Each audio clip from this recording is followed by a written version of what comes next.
আমি পার্টিকুলার দুটো বিষয় নিয়ে আপনাদের কাছে এসেছি। একটা হলো সন্দেশখালীতে আপনার সন্দেশখালী থানার ওসির রেকমেন্ডেশনে এসডিও বসিরহাট যে 144 ধারা শেষ হয়ে যাওয়ার কথা ছিল 23 তারিখে, সেটাকে আবার বাড়িয়ে দেওয়া হয়েছে এবং বাড়িয়ে দেওয়া হয়েছে 24/2/2024 পর্যন্ত। আশ্চর্যজনকভাবে প্রথমে 19 ছিল, পরে 15, এবারে 5টি জায়গা করা হয়েছে। 5টি জায়গা নয়, 5টি গ্রাম পঞ্চায়েতের 1, 2, 3, 4, 5, 6, 7, 8, 9টি জায়গা এক্ষুনি বেরিয়েছে অর্ডারটা। আমরা তো আগে পেয়ে যাই, আমাদের তো সব জায়গায় লোকজন আছে, এই করেছে। এর 24/2 করার মানে হচ্ছে, আমি আশঙ্কা প্রকাশ করছি, যেহেতু আমি সন্দেশখালী জিপিতে অনেক লড়াই করে ডিভিশন বেঞ্চ ওদের পিটিশন রিজেক্ট করার পরে ঢুকতে পেরেছিলাম। আমার আগামী সোমবার জেলিয়াখালী আরেকটি দ্বীপ, সেখানেও ভীষণ অত্যাচার অবিচার হয়েছে। সেখানকার মানুষ প্রায় বিচ্ছিন্ন হয়ে আছেন। সেখানকার মা বোনেদের অনুরোধে এবং বেশ কিছু অন্যায় ঘটনার খবর পাওয়ার বিষয়ে আমি সচক্ষে শুনতে বা জানতে যাব। তাই জেলিয়াখালী জিপিকেও রাখা হয়েছে শনিবার পর্যন্ত। উদ্দেশ্যটা খুব পরিষ্কার, যাতে শনিবার আমি ওখানে যেতে না পারি, সোমবার যেতে না পারি, আর শনিবার এই 144টাকে এক্সটেনশন করে দেওয়া হবে 26-27 পর্যন্ত। আর যেহেতু শনি রবি কোর্ট বন্ধ, যাতে কোর্টেও গিয়ে চ্যালেঞ্জ করতে না পারি। কিন্তু এইভাবে বিগত দিনেও আটকাতে পারেননি আপনারা। 12-15 ফাইনালি আমি গেছি এবং আমি সেদিন মানবিক গ্রাউন্ডে যা যা আমার কাছে লোক অভিযোগ করেছিল, যেগুলো মেডিকেল থেকে শুরু করে সেবা থেকে শুরু করে শাহজাহান বাহিনী একটি ধর্মীয় মন্দিরের কাজ বন্ধ করে দিয়েছিল, সেগুলো পুনর্বার চালু করা, সেগুলো সব আজকে থেকে আমি চালু করে দিয়েছি। আমার লোকজন গেছিল এবং তাদের পাশে দাঁড়ানোর বিষয়ে যে অঙ্গীকার আমি করেছিলাম, আমি প্রায় 20-25টা পিটিশন পেয়েছিলাম, যেগুলো আমার ক্ষমতার মধ্যে, যেগুলো ক্ষমতার মধ্যে নয় সেগুলো তো আমি পারবো না, আমার শুভকামনা থাকলো, সেটা আমি করে দিয়েছি। আগামী দিনেও এই লড়াইতে থাকবো এবং সন্দেশখালীকে কোনোভাবেই মমতা বন্দ্যোপাধ্যায় বা তার পুলিশ প্রশাসন বা তার একাংশের প্রচার যন্ত্র ভুলিয়ে দিতে পারবে না। It's a burning issue. আর বাকি আপনারা কাল থেকে অনেকেই স্পেকুলেশন করছিলেন শাহজাহান ইত্যাদি। শাহজাহানকে ধরতে রাজীব কুমার যাননি। রাজীব কুমারজি গেছিলেন ওখানে একটু মিডিয়া হাইপ টাইপ দেখতে, তারপরে ড্যামেজটা কত হয়েছে, ড্যামেজটা কী করে রিপেয়ার করা যায় সেগুলো করতে তিনি জেলিয়াখালীতে গেছিলেন সন্ধ্যে 6টার সময় লঞ্চে করে নিতাই মণ্ডলের খোঁজে, যিনি শিবু হাজরার ম্যানেজার ছিল। নিতাই মণ্ডলকে উনি পাননি। পরে রাত্রে প্রশাসনের লোকজনকে নিয়ে মিটিং টিটিং করে বলে এসেছেন যে আপনারা যেগুলো দেখিয়েছেন, আমাদের কাছে যে অভিযোগগুলো লোক করছিল, 10 বিঘা জমি, 7 বিঘা জমি, 703 বিঘা জমির জলাশয়, জলকর ইত্যাদি জমিগুলো ফিরিয়ে দিতে হবে। মানে জমি ফেরানোর দরকার নেই, ওরা ফিরিয়ে নিয়েছে অলরেডি। আমি ওই দিনই বলে এসেছিলাম যাদের নামে রেকর্ড আছে, বর্গা আছে, ডিড আছে, তারা নিজেরাই জমি ফেরত করিয়ে নেবেন, কারোর অ্যাপ্রুভ্যালের প্রয়োজন নেই। আজকে দেখবেন চুন লাগানো হয়েছে শাহজাহানের নামে। এইগুলো করতে রাজীব কুমার গেছিলেন এবং রাজীব কুমার বা মমতা ব্যানার্জি শাহজাহানকে গ্রেপ্তার করার বিষয়ে ইন্টারেস্টেড নন। তার কারণ শাহজাহান না থাকলে ওদের ইলেকশন হবে না, এটা হচ্ছে মূল কারণ। তাই জনগণ, আইনের শাসন যখন উঠে যায়, ডিজিপি যাওয়ার পরেও যখন শাহজাহান গ্রেপ্তার না হয়, তার বহিঃপ্রকাশ দেখেছেন। আজকে গ্রামের সাধারণ মানুষরা আপনার শাহজাহানের ভাই গ্রাম পঞ্চায়েত প্রধান বয়রামারি, সেখানে শেখ সিরাজের জোর করে দখল করা জমিতে কীভাবে তাদের পদ্ধতি, যাই হোক সে পদ্ধতিকে আমি সমর্থন হয়তো করি না, আগুন দিয়েছি ইত্যাদি, কিন্তু এই স্বতঃস্ফূর্ত বহিঃপ্রকাশ। যখন আইনের উপর থেকে লোকের সমর্থন আস্থা উঠে যায়, তখনই লোক আইন হাতে তুলে নেয়। সেই কাজগুলো সেখানে হচ্ছে। তাই এইটাকে আটকানো যাবে না। এটা পাঁচলাতে ছড়িয়ে পড়েছে, ক্যানিংয়ে মানুষ জোট বাঁধছে, ফলতাতেও মানুষ জোট বাঁধছে। এর পরবর্তীকালে বসিরহাটের গ্রামগুলোতে শাহানুরদের যে অত্যাচার, হিঙ্গলগঞ্জের গ্রামগুলোতে শহীদুল গাজীদের যে অত্যাচার, মানুষ ধীরে ধীরে হাড়োয়া মিনাখা সর্বত্রই জোট বাঁধবে এবং বালির বাঁধ দিয়ে পুলিশি অত্যাচার, মিথ্যা মামলা, সংবাদ মাধ্যমের মুখ বন্ধ, বিরোধীদের আটকানো, এইসব করে বেশিক্ষণ এটা করা যাবে না। এটা 1 নম্বর। দ্বিতীয় হচ্ছে, মমতা বন্দ্যোপাধ্যায় 2021 সালে ভোটের আগে একদিকে কুর্মী সমাজ, আরেকদিকে আমাদের রাজ্যের আদিবাসী সমাজকে একে অপরের বিরুদ্ধে লাগিয়ে দিয়েছিলেন এবং কুর্মী সমাজকে তিনি তাদের যে দাবি ছিল সেই দাবি পূরণ করার বিষয়ে কেন্দ্রকে লিখেও ছিলেন 2020 সালে। পরবর্তীকালে আমাদের জনজাতিদের সংগঠন, সামাজিক সংগঠন, তাদের আপত্তিতে আবার ফেব্রুয়ারিতে সেটা 21 সালে ভোটের আগে, ভোট ঘোষণার আগে উইথড্র করে নেয়। আজকে নবান্নতে তিনি কুর্মী সমাজের সামাজিক নেতৃত্বকে ডেকেছিলেন। সেখানে তথাকথিত কুর্মী বোর্ডের চেয়ারম্যান এবং ভাইস চেয়ারম্যান ছিলেন শ্রীকান্ত মাহাতো ইত্যাদিরা। সেখানে অজিত প্রসাদ মাহাতোর যে সংগঠন, তাকেও ডেকেছিলেন, তিনি আসেননি। তার পক্ষে পরিমল মাহাতো সহ কয়েকজন এসেছেন এবং ঝাড়গ্রামে যারা কুর্মী সমাজের সামাজিক নেতৃত্ব রাজেশ মাহাতো সহ 2-3 জন এসেছিলেন। মিটিংয়ে আমার লোক ছিল, সেই মিটিংয়ের খবর আপনি বাইরে পাবেন না। মমতা বন্দ্যোপাধ্যায় আজকেও ওখানে আমাদের অতি প্রাচীন জনজাতি কুর্মী সমাজের লোকজন, যারা আমাদের জঙ্গলমহলের বিস্তীর্ণ এলাকা জুড়ে রাজ্যের বিভিন্ন জায়গায় আছেন, তাদের আবারও মিথ্যা প্রতিশ্রুতি দিয়েছেন, মিথ্যে কথা বলেছেন, ভুল তথ্য পরিবেশন করেছেন। আমি কুর্মী সমাজের সমস্ত নেতৃত্ব সহ সর্বস্তরের মানুষকে বলবো, মমতা বন্দ্যোপাধ্যায় যে প্রতিদিন মিথ্যা কথার মধ্য দিয়ে মানুষকে কখনো একটু আধার কার্ড অ্যাক্টিভেট আলাদা পোর্টাল চালুর নামে মতুয়া সমাজ উদ্বাস্তুদেরকে খেপানোর চেষ্টা, কখনো আমাদের অত্যন্ত সম্মানীয় ভারতবর্ষের অত্যন্ত গর্বের শিখ সমাজকে রাজনৈতিকভাবে তাদেরকে ব্যবহার করার চেষ্টা, ভুল বোঝানোর চেষ্টা। আবার আজকে কুর্মী সমাজকে নিয়ে তিনি একটা মিটিং করে সেখানে বলেছেন যে 17 সাল থেকে যে জাস্টিফিকেশনের জন্য কেন্দ্রীয় সরকার পাঠিয়েছিল যে আপনারা এদেরকে এসটি স্ট্যাটাস দিতে চাইছেন, তার জাস্টিফিকেশনটা লিখুন রাজ্য সরকার। এটা লেখেনি রাজ্য সরকার, এটা লেখেনি, কারণ তাদেরকে একদিকে কুর্মী সমাজের ভোট নিতে হবে, একদিকে জনজাতিদের ভোট নিতে হবে। তাই এই অপদার্থ মিথ্যাবাদী সরকার এবং তার মিথ্যাবাদী মুখ্যমন্ত্রী তিনি আজকে বলেছেন যে আমরা একটা সার্ভে করছি কুর্মী মাহাতো সম্প্রদায়, মানে কুর্মী সমাজের সার্ভে কমপ্লিট করে তারপর সিদ্ধান্ত নেব। তার মানে অন্য কিছু নয়, তিনি ভালো করেই জানেন যে 14-19-এর মতো নির্বাচন ঘোষণা হয়ে যাবে মার্চ মাসের 1 তারিখ হবে কি 10 তারিখ হবে, এটা ইলেকশন কমিশন জানে, আমি জানি না, কিন্তু হয়ে যাবে, আর বেশি সময় বাকি নেই। তা ভোট ঘোষণা হয়ে গেলে বলবে যে আর তো সম্ভব নয়, সার্ভে স্থগিত থাকলো, ভোটের পরে তো আমরাই রাজ্যে থাকবো, এটা তো রাজ্যের ভোট নয়, তখন দেখে দেবো আপনারা আমাদেরকে পুরুলিয়া, বাঁকুড়া, বিষ্ণুপুর, ঝাড়গ্রাম, মেদিনীপুর আসনগুলি জিতিয়ে দেন। এই করে তিনি 21-এ কিছু সিট জিতেছেন। এবারেও এই একইভাবে মিথ্যা কথা, মিথ্যা প্রতিশ্রুতি দিয়েছেন। আপনারা জানেন বাজেটের বক্তৃতাতে 10 তারিখে আমি বলেছিলাম আপনি পাহাড়ে Lepcha board, Bhutia board, Tamang board এরকম 11টা বোর্ড করেছেন, বাজেটে 1 টাকা দেননি। আপনি উত্তরবঙ্গ উন্নয়ন পর্ষদ, সুন্দরবন উন্নয়ন পর্ষদ, পশ্চিমাঞ্চল উন্নয়ন পর্ষদের বরাদ্দ কেটে কুচিয়ে কমিয়ে দিয়েছেন, একদম শেষ করে দিয়েছেন। আপনি মতুয়া বোর্ডকে টাকা দেননি, আপনি আদিবাসী বোর্ডকে টাকা দেননি, আপনি কুর্মী বোর্ডকেও টাকা দেননি। আজকে কুর্মী সমাজের নেতৃত্বকে বলেছেন আমরা 5 কোটি টাকা কুর্মী সমাজে বরাদ্দ করলাম। কুর্মী এই বোর্ড তৈরি করেছেন আজকে 5-6 বছর হয়ে গেল। এই সময়কালে কতগুলো কাজ করেছেন, কি অর্থ দিয়েছেন, তাদের যে ভাষার 8ম তফসিলে অন্তর্ভুক্ত করার দাবি, সেই ব্যাপারে বিধানসভায় রেজুলেশন নেওয়া, পাঠানো, তদবির করা, যেটা ঝাড়খণ্ডে হয়েছে, অন্য স্টেটে হয়েছে, কুর্মী ল্যাঙ্গুয়েজকে তারা স্বীকৃতি দিয়েছে। এই কাজগুলো আপনি কোনোটাই করেননি, অথচ আপনি পুলিশকে দিয়ে ডেকে পাঠিয়ে আজকে কুর্মী সমাজের নেতাদেরকে আবার সার্ভের নামে ভুল তথ্য পরিবেশন করে, যেভাবে আধার কার্ড নিয়ে আপনি মতুয়া সমাজ এবং বাংলাদেশের উদ্বাস্তু মূলত হিন্দুরা, যারা ধর্মীয় কারণে, উৎপীড়নের কারণে বাংলাদেশ ছাড়তে বাধ্য হয়েছিলেন, তাদেরকে ভুল বুঝাতে গেছিলেন। ভারত সরকারের আধারের সিও জল ঢেলে দিয়েছে, আমরা সেটা ফাঁস করে দিয়েছি। একইভাবে আজকে পুরুলিয়া, বাঁকুড়া, পশ্চিম মেদিনীপুর জেলায় নিজের হারিয়ে যাওয়া ভোট ব্যাংক, কারণ গ্রামে গ্রামে আওয়াজ উঠেছে চোর চোর চোর, সঙ্গে সঙ্গে আওয়াজ উঠেছে মা বোনেদের ইজ্জত সম্ভ্রম লুণ্ঠনকারী শাহজাহানের পার্টি, তৃণমূল কংগ্রেসকে ছাড়বো না।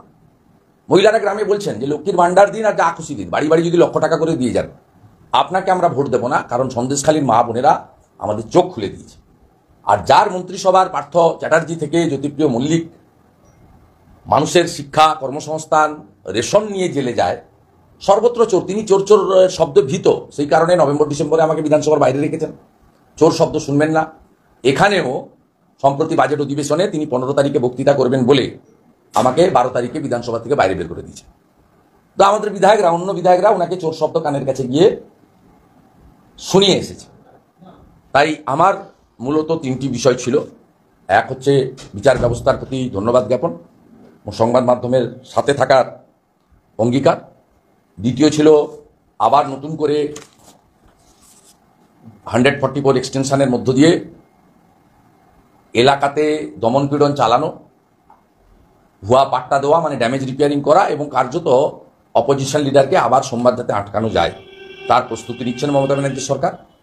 আর তৃতীয়ত কুর্মী সমাজের সামাজিক নেতৃত্বকে ডেকে তাদেরকে আজকে আবার একটা টুপি পরানোর চেষ্টা করেছেন ভোট নেওয়ার জন্য। আর এই সভার ছবি, ভিডিও বা মিটিংয়ের পরে কোনো প্রেস কনফারেন্স পাবেন না। তার কারণ হচ্ছে যে কুর্মী সমাজকে যে কথাগুলো বলেছেন উনি, এটা যদি পশ্চিমবাংলার জনজাতিরা, মানে আমাদের আদিবাসীরা পেয়ে যান, এসটিরা জানতে পারেন, তাহলে এই রাজ্যের 9টি জেলায় এবং সর্বত্র ছড়িয়ে ছিটিয়ে থাকা প্রায় 75 লক্ষ আমাদের জনজাতি আদিবাসীদের মধ্যে আবার একটা প্রতিক্রিয়া হতে পারে। সেই কারণে এগুলো তিনি সামনে বলবেন না। এটা অন্য সময় হলে তিনি ভালো করে বেরিয়ে এসে যে সিএকে এনআরসি বলবেন, মুসলিম সংখ্যালঘুদের তাড়িয়ে দেবে বলবেন, অন্য কমিউনিটিকে ভুল কথা বুঝাবেন আমাদের সম্পর্কে, এসব কাজ করবেন। কিন্তু এটা তিনি সামনে আনবেন না। এটা ওনার কৌশল। উনি সমস্যা তৈরি করেন, সমাধান করেন না। এবং সমস্যা তিনি তৈরি করে রাখেন এই কারণে, যাতে সম্পূর্ণ আগা পাঁচতলা দুর্নীতিগ্রস্ত একটি সরকার, বেকারত্ব, পরিযায়ী শ্রমিক, অর্থনৈতিকভাবে দুর্বল, আইন শৃঙ্খলা তলানিতে চলে যাওয়া, সংবিধানের 4টি স্তম্ভকে ভেঙে চুরে তছনছ করে দেওয়া এই পরিবার কেন্দ্রিক ব্যক্তিগত পার্টি সরকার, তারা তাদের স্বরূপটা যাতে মানুষ বুঝতে না পারে এবং তাদের যাতে নির্বাচনে পরাজয় না হয়। এই কারণেই তিনি এই ধরনের দ্বিচারিতার রাজনীতি 21-এর আগেও করেছেন, এখনও করছেন, শুধুমাত্র লোকসভা নির্বাচনে গরিষ্ঠ সংখ্যক আসন ধরে রাখার জন্য। তাই কুর্মী সমাজের সম্মানীয় নেতা নেত্রী, সামাজিক নেতৃত্বকে আমি বলবো, আপনাদের একবার টুপি পরিয়েছে, দয়া করে আর মমতা ব্যানার্জির মিথ্যাচারের শরিক হবেন না। এবং জনজাতি সমাজকেও বলবো যে আপনারাও মমতা বন্দ্যোপাধ্যায়ের এই দ্বিচারিতা মিথ্যাচার থেকে সতর্ক থাকবেন।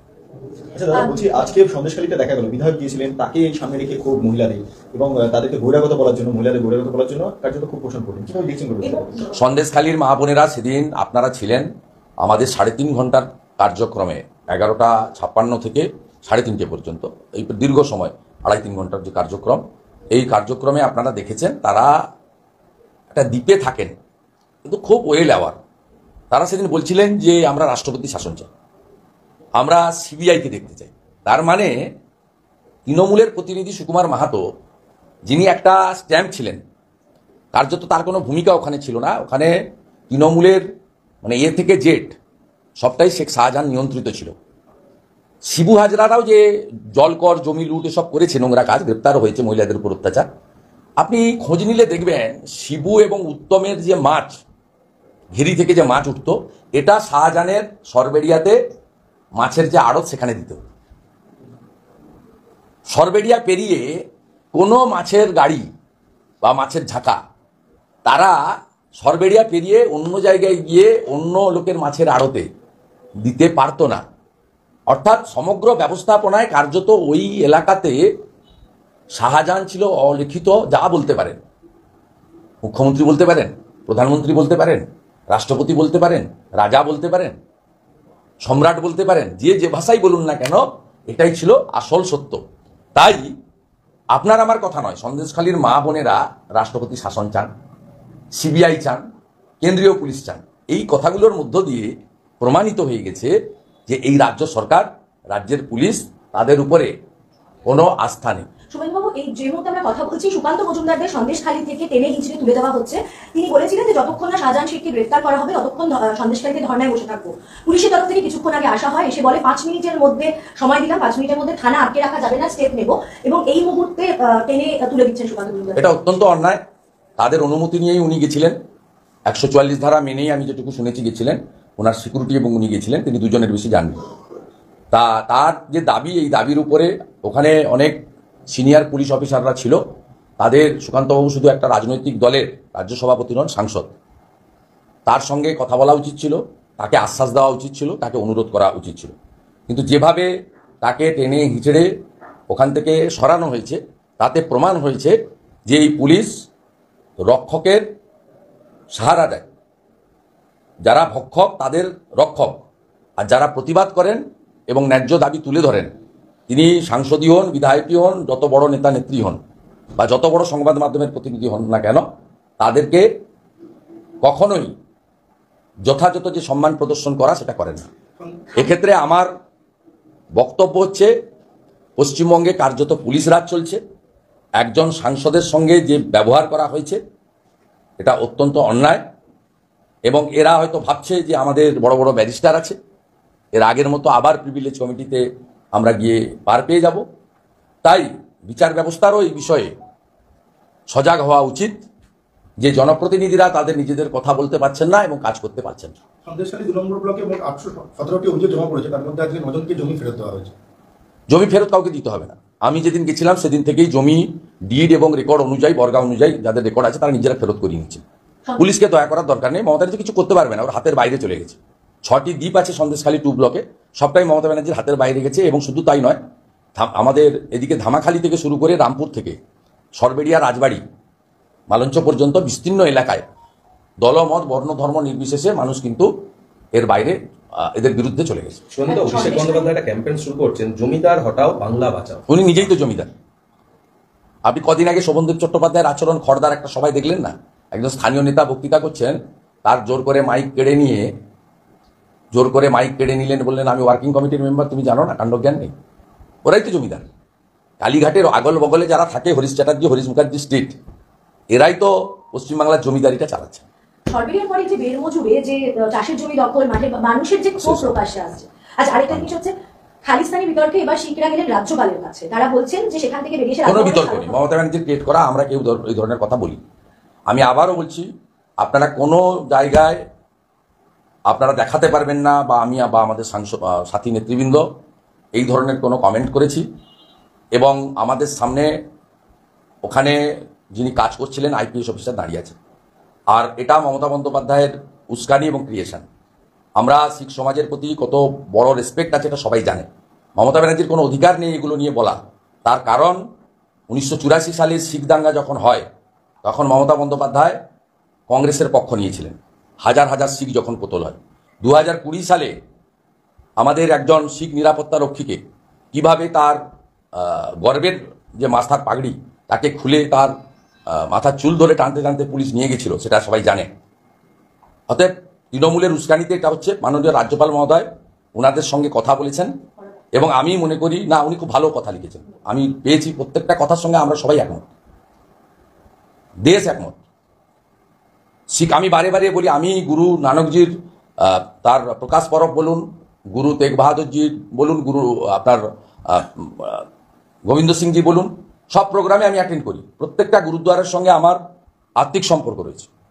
আমি কমিউনিটিকে বলবো, ভুল বুঝবেন না, এটা তৃণমূল কংগ্রেস ভুল বুঝাচ্ছে। এবং আজকে যে প্রেস কনফারেন্স যিনি করছিলেন, মিস্টার জনি বলে নাম, তো তৃণমূল কংগ্রেসের নেতা, পোর্টফোলিও হোল্ডার। যারা 20-25টা লোক মুরলীধর সেনের বাইরে বসেছিলেন, তাদের মধ্যে 2জন তৃণমূল কাউন্সিলর ছিল, রেহানা খাতুন এবং মহেশ শর্মা। অতএব আমি এখনো বলি, শিখ কমিউনিটির পশ্চিমবাংলার নেতৃত্ব, গুরুদ্বারা কমিটি, আমাকে ডাকুন, আমাকে ডেকে পাঠান তাদের জায়গায়, আমার কাছ থেকে ব্যাখ্যা নিন, ভিডিও ফুটেজ চালান। আমার যদি আমার বা আমার সাথীদের এতটুকু কোনো ত্রুটি থাকে, শিখ সমাজ যারা মুঘল পাঠানদের রুখেছেন, যারা পরবর্তীকালে ভারতবর্ষ স্বাধীনতার ক্ষেত্রে ভগৎ সিং সহ আত্মবলিদান করেছেন, পরবর্তী সময়ে ভারত চীন যুদ্ধ থেকে বাংলাদেশকে স্বাধীন করার ক্ষেত্রে এখনও সীমান্তে অতন্ত্র প্রহরীর মতো দাঁড়িয়ে আমাদেরকে সুরক্ষা দিচ্ছেন রাষ্ট্রবাদী শিখ সমাজ। এবং আমাদের প্রধানমন্ত্রী সাহেবজাদাদের আত্মোৎসর্গ দিবস থেকে শুরু করে আফগানিস্তানে যে শিখ সমাজরা তালিবানিদের হাতে বিপদে পড়েছিল, তাদেরকে দেবী শক্তি এয়ারফোর্সের প্লেনে দিল্লিতে ফিরিয়ে আনা থেকে শুরু করে আমাদের সম্মানীয় কেন্দ্রীয় মন্ত্রী হরদীপ সিং পুরী, তিনি পবিত্র গুরু গ্রন্থ সাহিব, যেটা আফগানিস্তানের গুরুদ্বারা থেকে মাথায় করে নিয়ে দিল্লিতে তিনি পবিত্র গুরুদ্বারাতে পৌঁছে দিয়েছিলেন। আপনারা এসব দেখেছেন। আমাদের high regards to the community রয়েছে। গুরু নানকজি গুরু গ্রন্থ সাহিবের প্রতি বিরাট রয়েছে। সেদিন আপনারা দেখেছেন যে আমাদের স্বরাষ্ট্রমন্ত্রী এবং আমাদের সভাপতি গেছেন। আমি তো নিজে প্রত্যেকটা প্রোগ্রাম অ্যাটেন্ড করি। আমার রামপুরহাটে কর্মসূচি ছিল গত 25শে নভেম্বর 2023। সেই দিন আমি আপনার রানপুরি গুরুদ্বারাতে মাথা ঠেকে সেখানে প্রণাম জানিয়ে সেখানে সঙ্গতে পার্টিসিপেট করে প্রসাদ গ্রহণ করে আমি সেখান থেকে গেছি। অতএব এটা তৃণমূল কংগ্রেস যেভাবে কদিন আগে মতুয়া সমাজকে ঠেপাচ্ছিল, তারপরে আর আলাদা পোর্টাল চালু হয়নি, এটাও তারা ধরা পড়েছে। রেহানা খাতুন, মহেশ শর্মা সেখানে গিয়ে কি করছে?